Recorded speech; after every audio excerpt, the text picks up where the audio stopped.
nos fazem sonhar.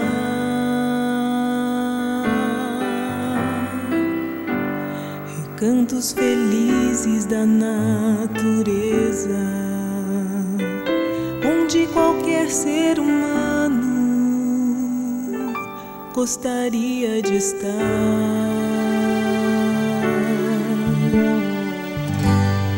Mas de todos os lugares, o mais bonito e inspirador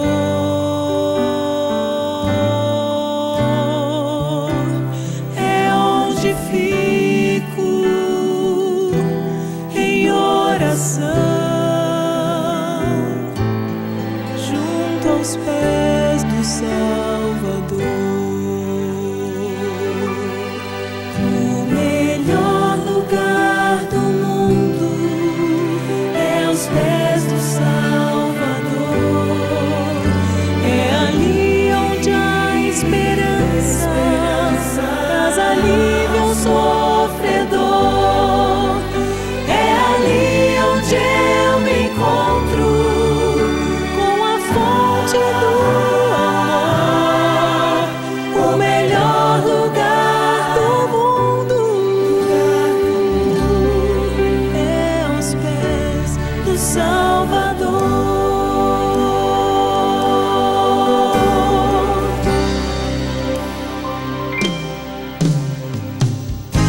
Sonhamos com casas que tenham conforto,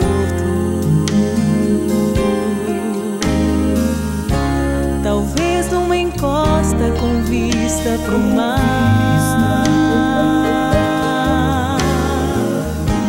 Mas as maravilhas não fazem sentido se Cristo não está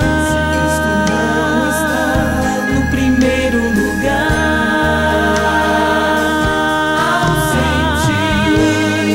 Ao sentir a paz de Deus,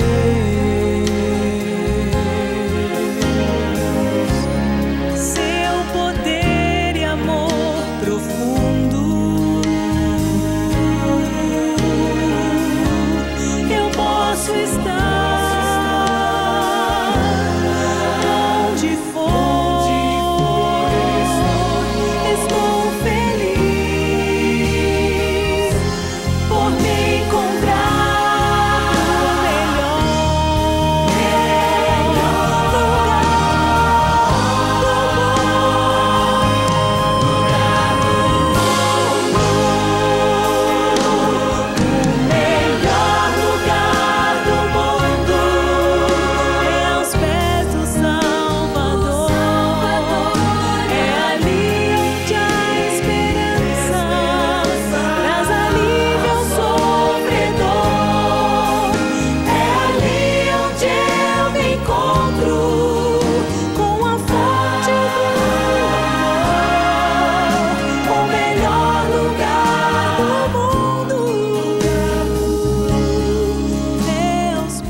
Deus é tão bom. Se você acha isso, cante. Deus é tão bom. Deus é tão bom. É tão bom pra mim. Vamos a inclinar o rosto para orar. Querido Pai, muito obrigado por mais um dia ao longo do qual temos sentido a Tua mão protetora, cuidando de nossa vida. Obrigado pela oportunidade que temos agora de nos reunir, de cantar hinos a Teu nome, de abrir o nosso coração dispostos a ouvir a Tua palavra. A Tua palavra é o pão de vida. Não precisamos viver famintos espiritualmente nesta terra quando o pão está em nossas mãos. O Senhor alimenta-nos esta noite, aconselha-nos, admonesta-nos, sacode-nos, mostra-nos o caminho.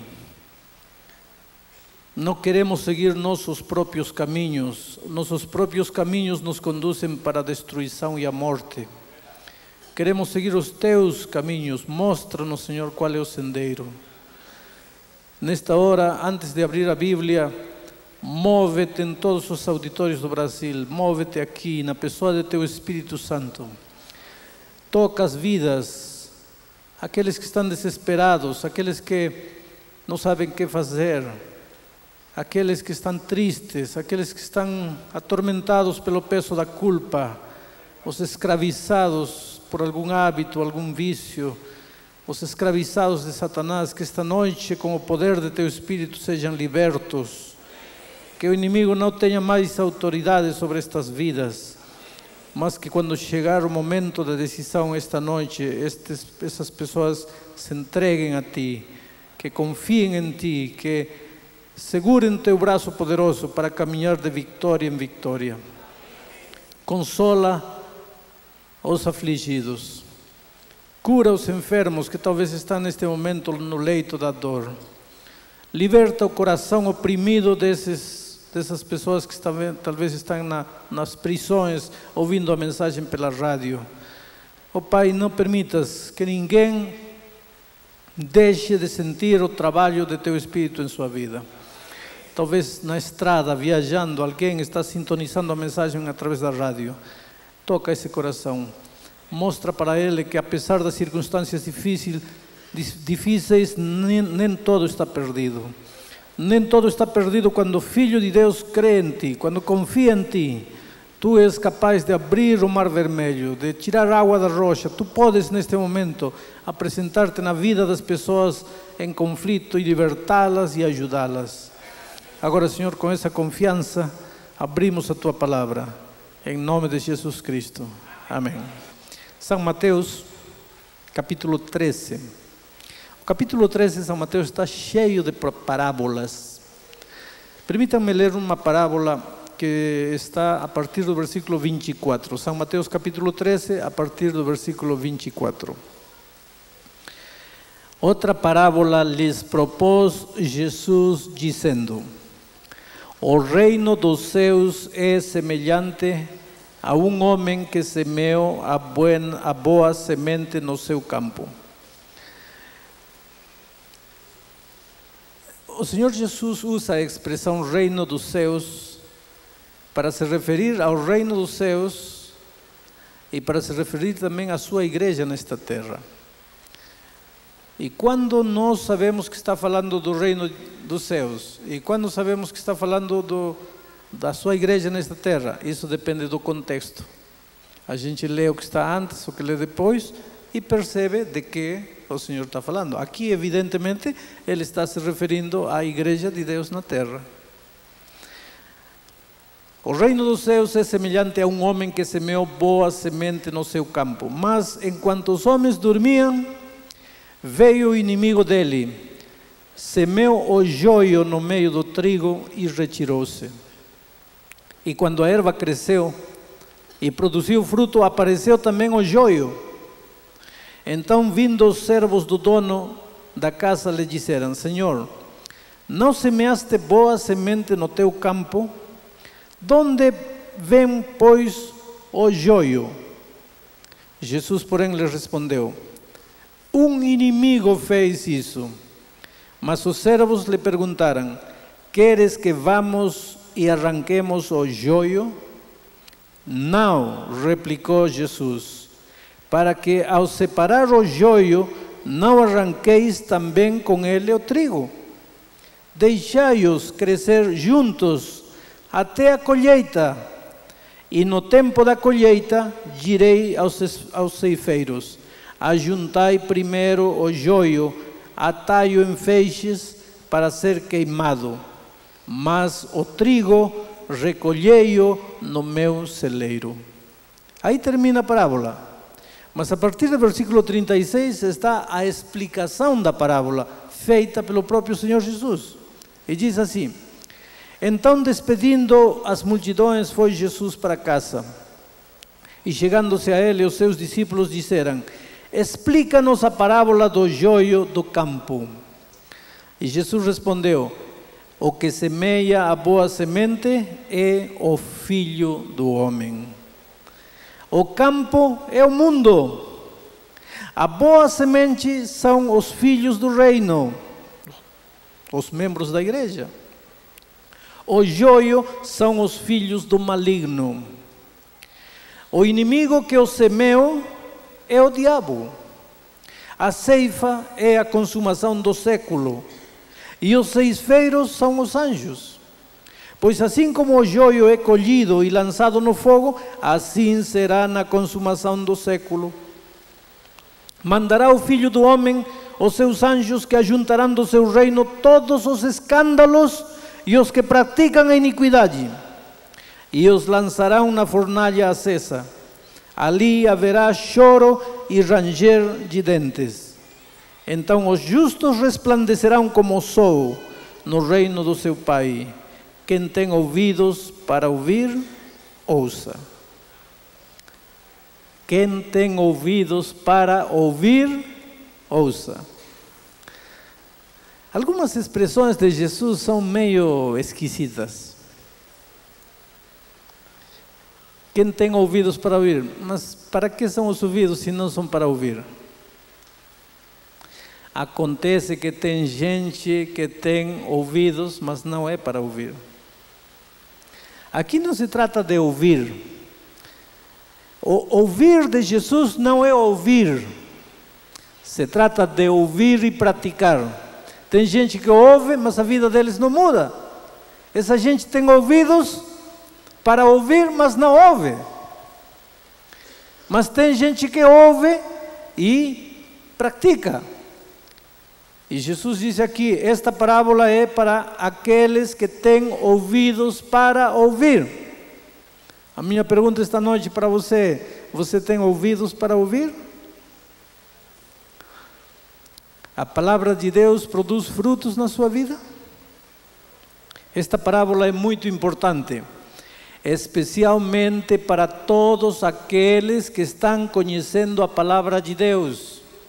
Aquelas pessoas que noite após noite em todo o Brasil se estão levantando, estão indo à frente, expressando a Jesus seu desejo de ser fiéis, de batizar-se, de pertencer à igreja, de aguardar a volta de Cristo. Essas pessoas fazem isso, tomam essa decisão com toda sinceridade. Mas logo nas primeiras semanas, nos primeiros meses, convivendo na igreja, descobrem coisas terríveis. Descobrem que nem todos na igreja são anjos. Descobrem que na igreja tem gente hipócrita, gente mentirosa. Tem na igreja caloteiros, gente que pede dinheiro emprestado e não devolve, gente que dá um cheque sem fundo, fofoqueiros, invejosos, egoístas. E não somente entre os membros, às vezes tudo isso está nos líderes da igreja. Eu vou dizer algo que dói dizer, mas tenho que dizer. Às vezes não apenas nos líderes da igreja e nos membros da igreja, sino entre os pastores que pregam a palavra de Deus. Entre nós, os pastores. E pessoas que, descobrindo a palavra de Deus, vêm com toda alegria para entrar no reino dos céus, no reino de Deus, na igreja de Deus. De repente começam a ver coisas que não combinam com a igreja de Deus, não combinam com a família de Deus. Outro dia uma senhora dizia: pastor, durante 3 meses eu assisti à igreja, mas eles não me recebem. Sábado de manhã todos se cumprimentam, só os amigos se cumprimentam, beijinho para aqui, beijinho para lá. A mim ninguém me dá bola, ninguém olha para mim. Entrei, saí, ninguém me pergunta de onde saí, o que eu estou fazendo. Eu pensava que era a igreja de Deus, mas não é não. Esse é um clube religioso. E tem outra coisa, eu já observei que todo sábado é um desfile de moda. Eu não tenho dinheiro para entrar e estar com roupa nova todo sábado. Eu não sei se é verdade ou não, porque quando venho a pregar não estou olhando a roupa das pessoas. Mas tem gente sincera que quer vir à igreja e se desanima. Agora vou dizer algo que é contundente. Se eu dissesse isso, vocês têm todo o direito de ficar chateados e magoados comigo, mas não sou eu, é Jesus que falou isso. E ele disse que quando o Filho de Deus, que é o que semeia a semente, semeia seu evangelho, em toda a igreja de Deus tem trigo. O trigo simboliza as pessoas em cuja vida o evangelho produz fruto. E você não pode negar que em toda a igreja tem gente linda, sincera, maravilhosa, gente humilde, gente que entregou a vida a Jesus, gente que ama, gente que compreende, gente que perdoa. A vida dessas pessoas, olha, é uma inspiração. É uma inspiração. Vocês acham que os pastores não temos problemas? Também temos problemas. Eu tenho esposa, tenho filhos, tenho as lutas que vocês têm. E às vezes também eu me sinto triste, me sinto carente de apoio. E um dia desses eu me estava sentindo tão triste, eu precisava abrir meu coração a alguém e precisava que alguém orasse comigo. Pensei, a quem vou procurar? Porque o grande drama dos líderes é que todos vêm procurar ajuda com a gente, mas a gente também precisa de ajuda e vai para onde? Vai com quem? E naquele momento me lembrei de um velhinho cuja vida para mim sempre foi uma vida de inspiração. Olha, eu disse para esse velhinho: sabe, irmão, cada vez que eu olho para o Senhor, eu tenho a impressão que estou olhando para o Senhor Jesus. Cada vez que eu aperto sua mão, eu tenho a impressão que estou apertando a mão de Jesus, porque a vida desse homem era uma inspiração. E seguramente você conhece na igreja gente assim, gente cuja vida é uma vida de inspiração. Você não pode negar. A parábola diz que tem trigo na igreja, tem trigo. Mas o que a parábola diz é que nem todo é trigo. E que na hora da semeadura, assim como Cristo semeia o trigo, semeia a boa semente, vem o diabo e também semeia a semente dele. E a semente dele é o joio, erva má. E de repente, quando a erva começa a crescer, ficamos preocupados porque perguntamos: mas não foi o Senhor Jesus que plantou somente trigo? De onde que apareceu o joio? E aí vem o próprio Jesus e diz, um momento aí, é que eu tenho um inimigo. E meu inimigo não pode me destruir a mim, porque, querido, sabe que o diabo tentou destruir a Jesus de todas as formas. Quando Jesus nasceu, o diabo entrou no coração de Herodes, e Herodes assinou um decreto de morte. Mas esse decreto de morte fracassou porque o diabo não conseguiu matar Jesus. Depois, quando Jesus iniciou seu ministério, o diabo levou-o para o deserto. E aí o tentou. E tentou destruí-lo, mas não conseguiu. Depois, na cruz do Calvário, quando Jesus morreu, o diabo pensou que tinha vencido. Mas ao terceiro dia, Jesus ressuscitou. E o diabo não conseguiu. O diabo sabe que não pode derrotar a Jesus. Agora Jesus diz, eu tenho um inimigo. E ele, como sabe que não pode me derrotar a mim, o que faz? O que faz? Ele trata de destruir minha igreja. E uma das melhores maneiras de destruir a igreja de Deus é colocar em meio do trigo joio. Quando entram as pessoas nas águas do batismo, entra trigo para ser batizado e também entra joio.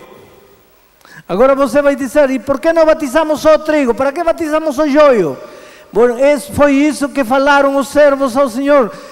Disseram, queres que arranquemos o joio para que fique somente trigo? E Jesus disse, epa, um momentinho aí, calma aí. Porque se vocês hoje querem arrancar o joio, podem cometer um erro. Querendo arrancar o joio, de repente podem arrancar um trigo bom. Então, melhor deixa o trigo e o joio tudo misturado crescer junto. Até a volta de Cristo. Quando eu voltar pela segunda vez, aí sim, o joio vai ser juntado para ser queimado e o trigo bom vai ser recolhido para ser guardado no celeiro do meu Pai.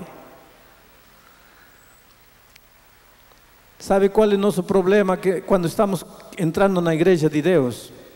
É que nós às vezes entramos pensando que todo mundo na igreja é trigo. E como eu gostaria que todo mundo fosse trigo. Mas infelizmente também entra joio. Agora, eu como ser humano, nunca posso me atribuir o direito de dizer, este trigo, este joio, este trigo, este joio, não. Ser humano nenhum tem o direito de fazer isso. Somente Jesus sabe o que vai dentro do coração. Nenhum homem pode julgar. Alguns dentro da igreja se acham no direito de dizer quem é trigo e quem é joio, e que Deus perdoe essa gente. Porque Deus não lhe deu a nenhum ser humano o direito de determinar quem é trigo e quem é joio. Somente Deus pode fazer isso. Portanto, querido, não se desanime.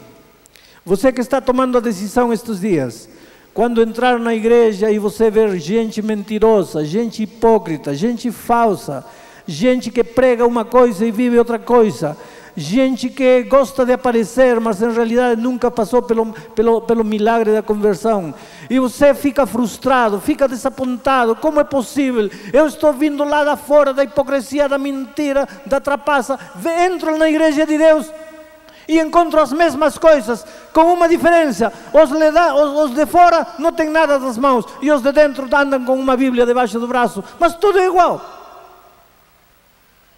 Não, querido, você nunca pode deixar de tomar a decisão de unir-se à família de Deus porque encontrou joio dentro do trigo. Não, porque esta noite Jesus está ensinando uma coisa: o diabo coloca joio dentro da igreja para destruir a igreja, justamente para que você diga, não vou entrar porque encontrei joio. Quando você faz isso, o diabo dá uma gargalhada e diz, consegui o que queria. Era isso mesmo que eu estava querendo, que ele não entre. Era isso mesmo que eu estava querendo, que ele saísse. Agora já consegui o que queria. E é isso que ele quer. Que você veja o mau testemunho de alguém e diga, não vou entrar. Estarei pregando esta noite para alguém que foi magoado por um membro de igreja. Estarei pregando esta noite para alguém que foi frustrado pela vida errada de um ministro, de um pastor. Estarei pregando esta noite para alguém que viu pregando alguém muito bonito aqui e depois viu fazendo algo errado. E aí pensa, não, tudo é mentira, tudo é mentira. Não, tudo não é mentira. Porque um pode falhar. Mas por favor, quando entra na igreja, não tente enxergar o joio, tente ver o trigo. Tem muito trigo bom dentro da igreja. Tem muita gente sincera e maravilhosa dentro da igreja. Agora, não se deixe atormentar a vida por alguns grãos de joio que você encontra por aí. Quando Cristo voltar, vamos dizer que você não toma a decisão de entregar-se a Jesus, porque viu mau testemunho dentro da igreja. Ou vamos dizer que mesmo tendo sido bautizado, você viu um mau testemunho dentro da igreja e larga tudo. Agora fica perdido lá fora. Quando Cristo voltar, o que vai acontecer com você? Vou te contar uma história. Há muitos anos atrás, eu dei estudos bíblicos quando eu era pastor de igreja a uma garota. Ensinei a palavra de Deus. Uma garota muito inteligente e ganhava um grande salário, era secretária executiva de uma grande empresa. Dei estudos bíblicos para ela. Os olhos dela se abriam. E dizia assim, mas não pode ser, eu estive errada toda a minha vida. Muito cuidado, querido. Vou fazer um parênteses aqui para dizer uma coisa. Não é que quando você descobre uma verdade bíblica, não pense que você estava errado. Acontece que a vida é um crescimento. Quando você descobre uma nova verdade na Bíblia, não pense que antes você estava errado. Você estava sendo sincero naquela verdade que você conhecia, mas você vai crescendo e crescendo e crescendo. Vou fazer um exemplo. Quando você vai à escola primária, aprende a somar, subtrair, multiplicar, dividir. É tudo que sabe. Mas não fica na primária. Um dia vai para a escola secundária. E aí você aprende álgebra, física, química, trigonometria. Mas não fica por aí. Um dia entra na universidade. E aí você aprende física quântica, trigonometria espacial. Agora, seria justo que você lá na universidade, ao aprender física quântica, trigonometria espacial, você olhasse para seus anos da escola primária e dissesse assim, quando eu estava na primária, eu estava tudo errado. Estava tudo errado? Não. Essa era uma etapa de tua vida, era o que você conhecia. Mas acontece que a vida não se estaciona. Você está errado quando você descobre uma verdade e não quer aceitá-la. Aí você está errado. Porque você para de crescer. Todo dia você tem que estar disposto a aprender. E tem que estar disposto a aprender até de uma criança, de um passarinho, de uma borboleta, de uma flor. Você tem que estar disposto a observar a vida e aprender. Não estacionar-se. Nunca dizer, meus pais acreditavam assim, eu também. Meus avós, eu também. Meus bisavós, não. Você, diante da verdade, não pode voltar para trás. Tem que assimilar a verdade. Eu vi aquela garota sofrer com as verdades. Mas o Espírito de Deus foi abrindo seus olhos e ela não podia contestar a palavra de Deus. E foi aceitando as verdades e um dia decidiu entrar nas águas do batismo. E eu posso afirmar que esta garota era trigo bom. E entrou e saiu das águas do batismo. Só que ela não entendeu uma coisa. Ou talvez eu não ensinei a ela isto que estou ensinando esta noite. Que na igreja nem todos são trigo. Que na igreja também tem joio. Ela não entendeu isso. Então, quando ela entrou na igreja, entrou com um entusiasmo, com um amor, com um desejo de dar a vida por Deus, pela igreja. Mas o que aconteceu? Começou a haver gente hipócrita dentro da igreja. Gente mentirosa. Gente que no sábado estava muito bonito aqui e durante a semana fazendo qualquer coisa errada na rua. E essa garota começou a pensar: não, esta não é a igreja de Deus. Não pode ser. Eu pensei que todos eram maravilhosos. Não são. Aqui são tão pecadores quanto afora. Não, os de afora pelo menos têm desculpa, não conhecem a palavra de Deus, mas aqui estão cantando com a Bíblia aberta, fazendo qualquer coisa. Você já conhece um vizinho que tem a Bíblia aberta e vai com a Bíblia para a igreja e, no entanto, anda batendo a esposa todos os dias lá e você ouve os gritos da mulher? E ele está aí com a Bíblia e capaz que prega a Bíblia. Essa é a realidade da vida. E esta garota um dia saiu da igreja. Eu vim para trabalhar ao Brasil, passaram anos, um dia cheguei lá, por algum motivo perguntei: cadê ela? Me disseram: não, ela está fora da igreja, ela não quer saber nada da igreja. Quando vamos visitar, ela se esconde, diz que não está, não quer saber, não quer conversa com gente da igreja. Eu me lembro que era véspera de Natal. Eu estava andando no centro da capital do meu país. E de repente havia uma multidão aí, muita gente. Vocês sabem como são as ruas dos centros das cidades em época de Natal. Mas em meio de toda a multidão eu vi um rosto conhecido. Já tinham passado anos, mas ela não mudou nada. Igualzinha. Eu vi ela e ela também me viu.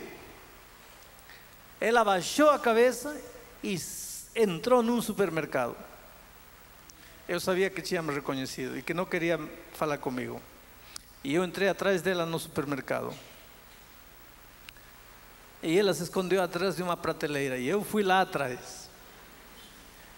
E ela passou para outra prateleira. Aí eu fui por este lado aqui. E ela estava andando assim, para lá, olhando para lá, e de repente eu vinha por aqui. E fiquei parado, ela bateu contra meu peito. Olhou para mim, e o primeiro que fez foi chorar. E me abraçou chorando. E sabem o que disse? Pastor, tenho vergonha. Tenho vergonha de ver os irmãos, tenho vergonha de ver os pastores. Quando me visitam me escondo, não quero. Tenho vergonha, pastor. E eu perguntei a ela: por quê, filha?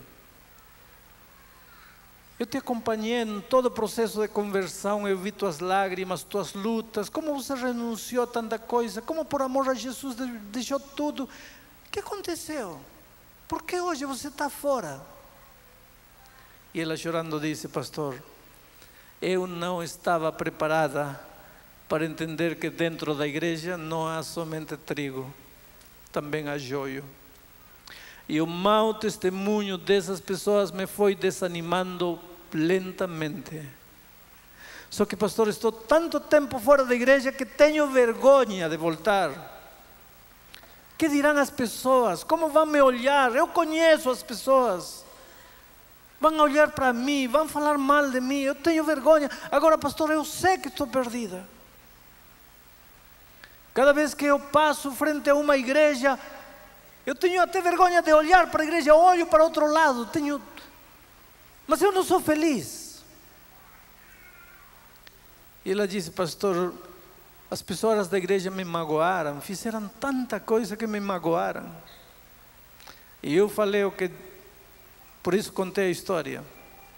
Falei para ela: filha, pega um papelzinho e escreve num papel: eu estou fora da igreja porque fulano não me cumprimentou. E o outro, quando eu estava indo, me virou a cara. o outro falou mal de mim, o outro era um hipócrita, o outro pregava uma coisa e vivia outra coisa. Anota tudo num papelzinho. Para quê, pastor? Guarda bem guardado no bolso. E quando Cristo voltar para levar seus remidos para o reino dos céus e olhar para todo lado, e você estiver lá, e Jesus olhar para você, e você sabe em seu coração que não está pronta, e você vê lágrimas de emoção nos olhos de Jesus, porque Jesus ama você, e você sabe que está se perdendo, então você bota a mão no bolso, tira o papelzinho e entrega para Jesus. De repente Jesus, ao olhar o papelzinho, vai dizer: ah, filha, você tem razão, então pode entrar você também. Você acha que se você disser a Jesus no dia em que Ele voltar a esta terra: ah, Senhor Jesus, eu estou fora porque na igreja havia um bando de hipócritas, assim, isso vai salvar você? Não. Agora eu gostaria de ter uma igreja, e Jesus também sonha uma igreja, disse assim, Ele sonha com uma igreja que venha a Ele vestido como uma noiva, vestida como uma noiva, de branco, sem mancha, sem ruga. Ele deseja uma igreja onde todos tenham passado pelo milagre da conversão. Mas o sonho de Jesus neste momento está longe de ser realidade. Agora, quem é e quem não é? Jesus disse: não se atreva você a querer dizer quem é ou quem não é. Deixe o trigo e o joio crescerem juntos. Somente no dia da volta de Cristo Ele vai fazer a separação. Existem hoje muitas pessoas que saem da igreja e depois vão visitando um por um os membros de igreja, dizendo: olha, essa igreja está cheia de pecado, tem muita mentira, tem muita hipocrisia. Vem cá, vamos formar uma igreja onde todo mundo seja trigo. Querido, não existe essa igreja onde todo mundo é trigo. Portanto, você tem que louvar o nome de Deus. E eu te digo uma coisa: dirige teus olhos a Jesus e segue a Jesus. Não importa o que acontece aqui ao lado, não importa o que acontece aqui, não importa o que acontece atrás. Olha para Jesus, não olhe para as pessoas, porque o dia que você olhar para as pessoas, você vai afundar no mar desta vida. Olhe somente para Jesus. E saia da igreja quando um dia Jesus olhar para você e dizer: escuta bem uma coisa, está me ouvindo? Sim, Senhor. Está entendendo o que estou te falando? Sim, Senhor. Vai embora de aqui, porque eu não quero saber nada contigo. O dia que Jesus fizer isso, aí vai. Agora, enquanto Jesus não fizer isso, que os homens digam: não presta ouvido aos homens. Porque os braços de Jesus estão abertos e Ele diz: vinde a mim todos que estáis carregados e cansados. Outro dia eu estava em Curitiba e uma senhora me disse: pastor, eu não sei mais o que fazer. Me custou tantos anos de oração, de lágrimas, trazer meu pastor, meu esposo para a igreja. Ele veio à igreja. Gostou da primeira pregação que ouviu, veio a segunda vez, veio a terceira vez, veio a quarta vez, mas começou a haver muita incoerência nos membros da igreja. E um dia me disse assim: filha, não me fale mais de igreja. Eu pensava que lá as pessoas eram diferentes, mas tudo igual. Então, não me fale mais, não quero saber mais. Eu acho que nesse momento o diabo deu a grande gargalhada e disse assim: consegui o que queria. Então estou pregando esta mensagem, querido, porque você precisa entender que quando você se batizar, quando você se unir à família de Deus, vai encontrar muita incoerência nesta terra.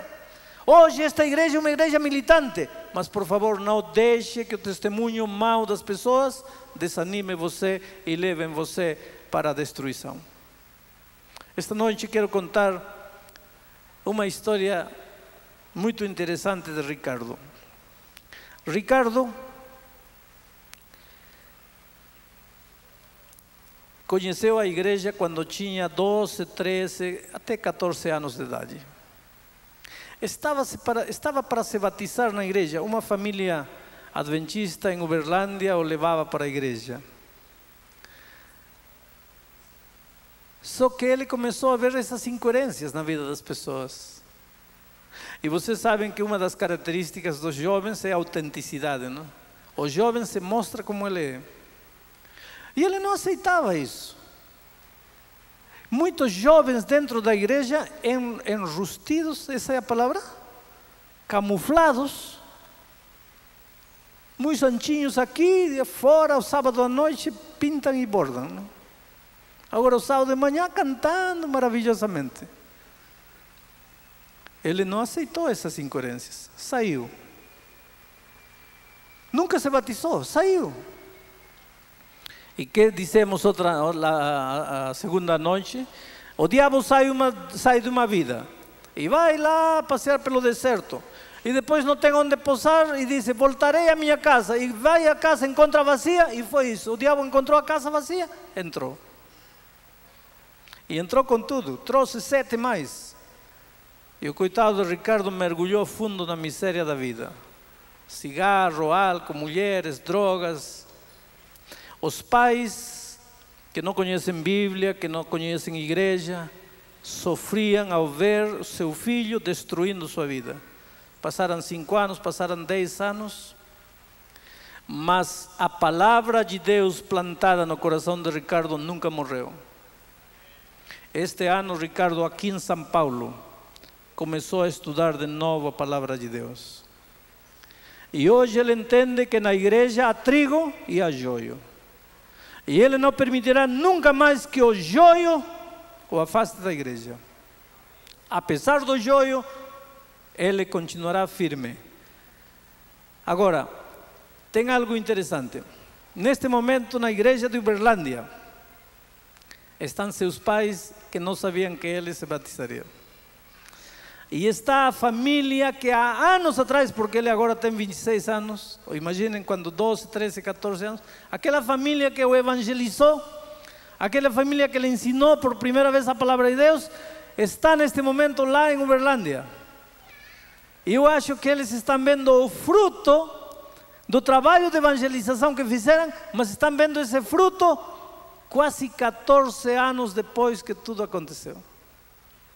Mas assim é o Espírito de Deus. E esta noite Ricardo entra ao tanque do batismo. Querido Ricardo, a tua história é uma história de lágrimas, uma história de dor, uma história de insônia, de noites de desespero, atormentado pela droga, pelos vícios que dominavam completamente teu ser. No entanto, nesse momento de desespero, tu clamaste a Deus e Deus te ouviu e te libertou dos vícios e te libertou da vida passada. Tu estavas arruinando a tua juventude. Graças a Deus ainda há tempo. Entregaste teu coração a Jesus por essa decisão maravilhosa que tomaste. Para que tua vida de aqui para frente seja uma vida vitoriosa, o pastor Dario, como ministro do Evangelho, te batiza em nome do Pai, do Filho e do Espírito Santo. Amém.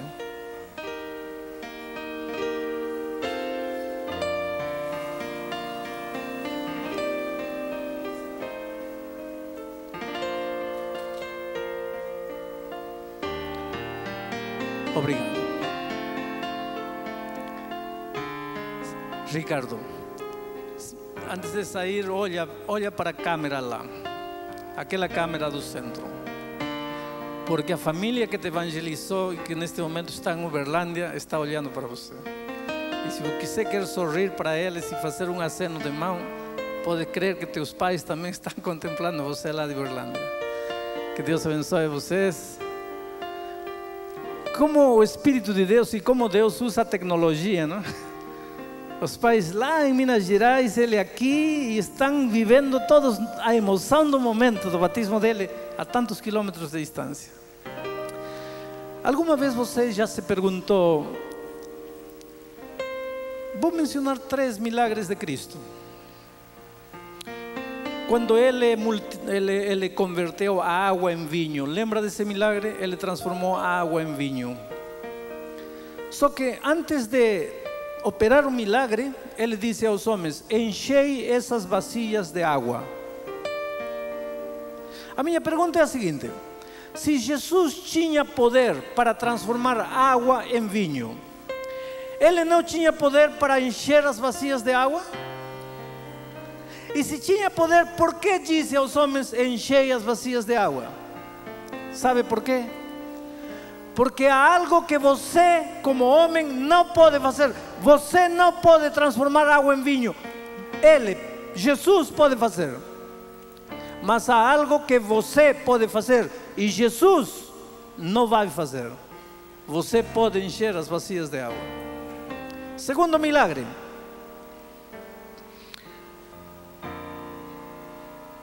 Um dia Jesus encontrou um cego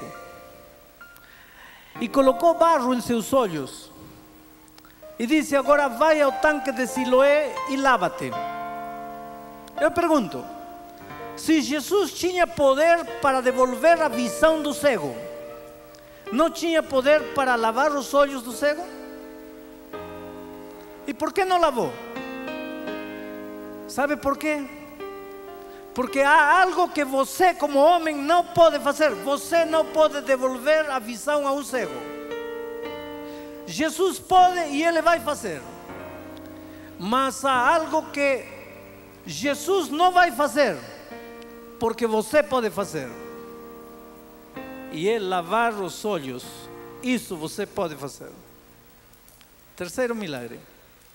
Um dia Jesus ressuscitou Lázaro. Só que antes de ressuscitar a Lázaro, disse aos homens: retirai a pedra. Ora, se ele tinha poder para ressuscitar um morto, não tinha poder para retirar a pedra? Tinha. E por que não retirou? Por que disse aos homens: retirai a pedra? Porque há algo que você e eu não podemos fazer. Ressuscitar um morto não podemos, mas Jesus pode. Ele vai fazê-lo. Agora, retirar a pedra nós podemos, e isso Jesus nunca vai fazer. O que estou querendo dizer? A sua vida pode ser a mais derrotada das vidas.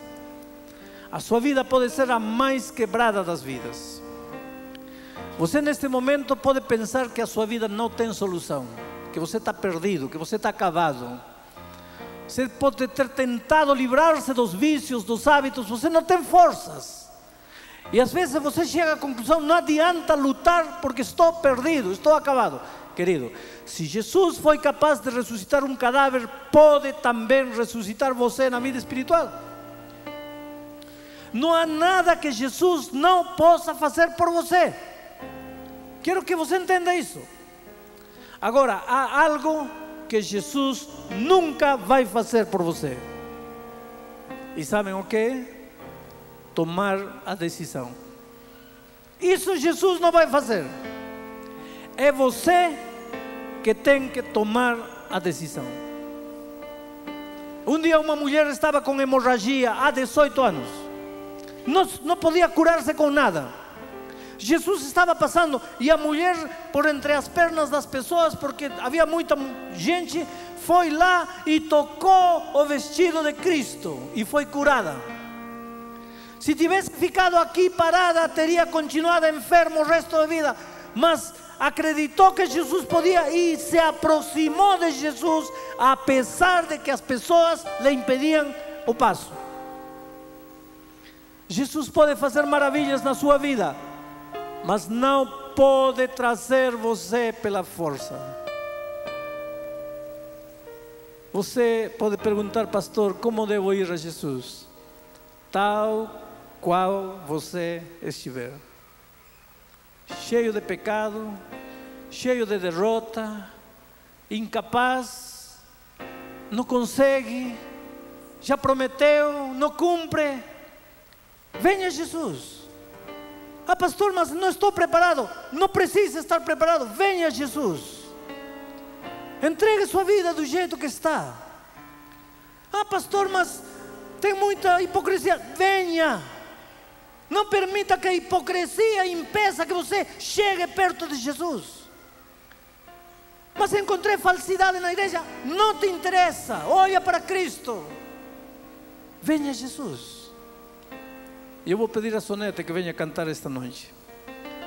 Mas agora quero perguntar: quem é a primeira pessoa que se levantará esta noite e virá entregando seu coração a Jesus, expressando o seu desejo de estudar mais a Bíblia e expressando o seu desejo de passar um dia pela experiência do batismo que Ricardo passou esta noite? Alguém tem que ser a primeira pessoa. E em todo o Brasil, neste momento, levantem-se e vayam à frente, entreguem o coração a Jesus, expressem seu desejo de também preparar-se para unir-se ao povo de Deus. Esta noite aqui, Sonete vai cantar quando a primeira pessoa se levantar e vir. Quem é a primeira pessoa que quer se levantar em nome de Deus? Glória a Deus por esse rapaz. Tem outro rapaz, venham aqui. Fiquem deste lado, fiquem deste lado. Alguém aqui está sentindo a voz de Deus? Levante-se. Eu vou estar orando enquanto Sonete vai cantando. Em todo o Brasil, levantem-se e venham à frente.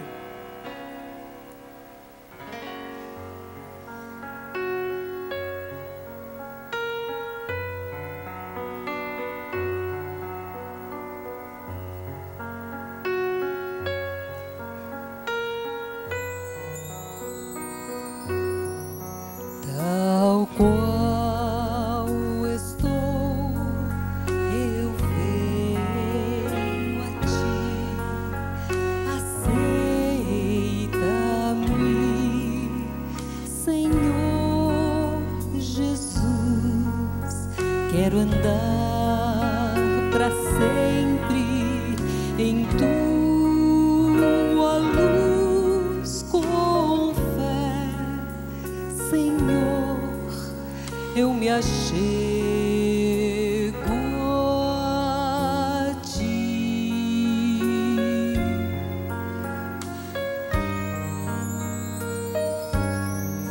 Tal qual estou, eu venho a ti, desejo aceitar o teu perdão. Toma minha vida em tua mão com fé, Senhor. Eu me achego a ti.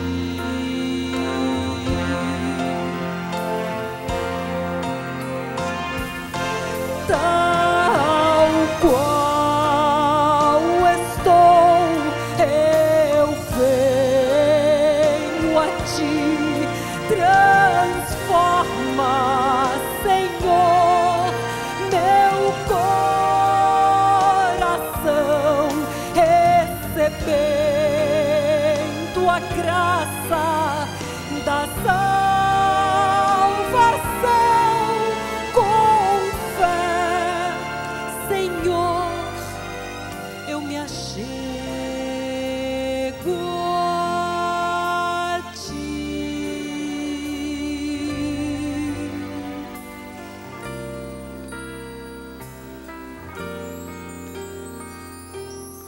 Que lindo grupo de pessoas. Venham aqui um pouquinho. Aproximem-se mais. Você aí já tomou sua decisão, já se levantou, já foi à frente. Por que está tremendo? Porque você está tremendo dentro do seu coração. Você está sentindo a voz de Deus trabalhando em sua vida. Por que fica sentado lá? Neste momento, levante-se e venha. Eu tenho a impressão que esta noite aqui nós poderíamos esperar pelo menos umas 5 pessoas mais que vão se levantar. Pelo menos umas 5 pessoas mais em cujo coração o Espírito de Deus está trabalhando. Não é maravilhosa essa decisão? ¿Y dónde están las otras pelo menos 4 pessoas que esta noche aquí se van a levantar? Porque deben ter outras muitas lá nos diferentes lugares. O Espírito de Deus se está movendo e está tocando teu coração. E está dizendo: filho, se ouvirdes hoje sua voz, não endureçais vosso coração. Venha a Jesus sem medo. Não tenha medo de se comprometer. Esta é a tua grande noite. Esta é a tua grande oportunidade. Se ela conseguiu levantar-se, você também pode. Talvez você está lá na galeria, levante-se, venha aqui. Não fique sofrendo aí. Eu espero você, mas não fica sentada lá. Espero que o tempo que você precisar para sair, para descer de lá. Mas venha aqui. E aqui embaixo, você está sentindo o trabalho do Espírito em seu coração. Talvez as tuas mãos estão suando com medo. O Espírito está trabalhando contigo. Vem esta noite. Onde está você? Quem é você? Eu não sei, eu não te conheço, mas eu sinto que você está lutando em seu coração com a voz de Deus. O Espírito de Deus te está chamando e você fica aí sofrendo, sem poder aceitar o convite divino. Lembra, Jesus pode fazer tudo por você, apenas não pode tomar a decisão por você. Glória a Deus por essa linda menina, veja. Não é maravilhosa essa decisão? E onde estão as outras, pelo menos 3 pessoas que estão faltando? Será essa pessoa que está faltando uma que já foi membro de igreja, que está longe de Deus e que precisa retornar a Jesus em qualquer lugar do Brasil, sofrendo com isso? Levante-se e venha com fé esta noite. Onde estão? Quem é você? Por que fica aí sofrendo? Porque você diz muitas vezes: não, e esta noite está pensando: se eu me levantar, a minha esposa vai pensar que ela venceu e eu perdi. Não, ninguém perde. Quando se entrega a Jesus, ninguém perde. Quem se entrega a Jesus somente vence. Onde está a última pessoa que se levantará e virá? Eu vou orar. Posso fazer a oração? Você tem certeza que não vai se levantar? Se quando eu estou orando, você sente que deve levantar-se, venha aqui. Não fique sofrendo aí. Esta é a tua grande chance. Vamos orar. Oh Pai querido, que tua paz alcance todas essas pessoas que se levantaram no Brasil. Aqui, a estas pessoas que aqui à frente tomaram a decisão. Coloca tua mão poderosa nestas vidas. Cura as feridas, transforma-os e prepara-os para o reino dos céus. Em nome de Jesus. Amém.